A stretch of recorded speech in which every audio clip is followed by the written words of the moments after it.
পাৰি টোপনিত লালকাল জনপ্ৰতিনিধি পিছে এতিয়া সচেতন ৰাইজে ডাঙৰ ডাঙৰ লেকচাৰ দি ভোট ভিক্ষা কৰা চৰকাৰৰ আশাত বাট চাই নাথাকে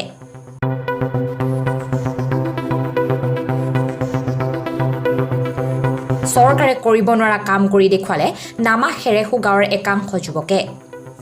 প্ৰায় সপ্তাহ জুৰি দিনে নিশাই অশেষ পৰিশ্ৰম কৰি নিৰ্মাণ কৰিলে এখন বাঁহৰ দলং কিছুদিন পূৰ্বে বানে উটুৱাই নিছিল ফকীৰগঞ্জ নামা হেৰেহুৰ এখন কাঠৰ দলং ফলত যাতায়াত বিচ্ছিন্ন হৈ ৰাইজৰ মাজত সৃষ্টি হৈছিল হাহাকাৰ পৰিস্থিতিৰ গুৰুত্ব দিয়া নাছিল কোনো এগৰাকী জনপ্ৰতিনিধিয়ে অৱশেষত পামপাৰা চতলাপাৰ গাঁও পঞ্চায়তৰ অন্তৰ্গত নামা হেৰেহু গাঁৱৰ সমীৰউদ্দিনৰ নেতৃত্বত কেইজনমান যুৱকে নিজৰ গাঁঠিৰ ধন খৰচ কৰি নিৰ্মাণ কৰিলে এখন বাঁহৰ দলং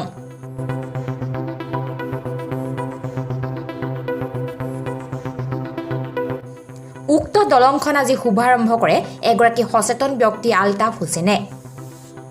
স্থানীয় গণ্যমান্য ব্যক্তিসকল উপস্থিত হৈ যুৱকসকলক এই মহানুভৱতা দেখি সকলোকে ধন্যবাদ জ্ঞাপন কৰে আৰু এই দলংখন দিয়াৰ বাবে বৃহত্তৰ অঞ্চলবাসীৰ এক ডাঙৰ উপকৃত হোৱা বুলি স্থানীয় লোকে উল্লেখ কৰে আজি ইয়াতে মানে আগত কাঠেৰ দলং এটা আছিল বানপানী এইটো খহাই নিছে ছিগি নিছে নেওয়াৰ পিছত আমাৰ নামাশিষ্য গাঁৱৰ ল'ৰাবিলাক নিজৰ গাঁঠিৰ ধন দি পেলাই এইটো বাছৰ মানে আগত দলংটো দিছে তাৰ কাৰণে আমি ধন্যবাদ জনাইছোঁ ৰাইজৰ বহুত হেল্প হৈছে নাও দি মানে পাৰ হ'ব লাগছে তাৰপিছত মানে এইটো বনাৰ কাৰণে বাছৰ ধন্যবাদ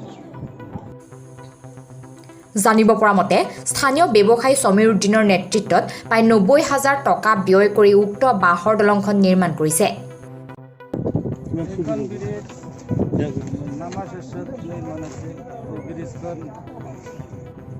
আমাৰ ইয়াৰে ঠিকাদাৰে কাম কৰিছে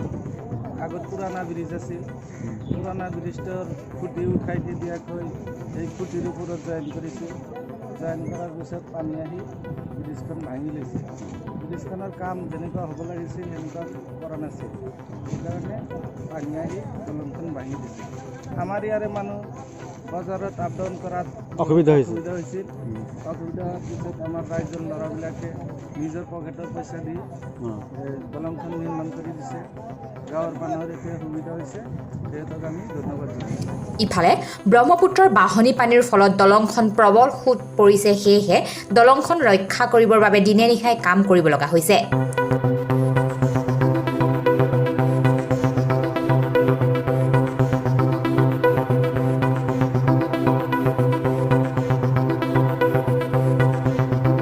ফলত আৰু কিমান টকা যে লাগিব সেয়াও এক ডাঙৰ চিন্তনীয় বিষয় হৈ পৰিছে কিন্তু বৰ পৰিতাপৰ বিষয় যে এতিয়ালৈকে কোনো এগৰাকী চৰকাৰী বিষয়া তথা জনপ্ৰতিনিধিয়ে আগবাঢ়ি নাহিল এইবুলি ক্ষোভ উজাৰিছে যুৱকসকলে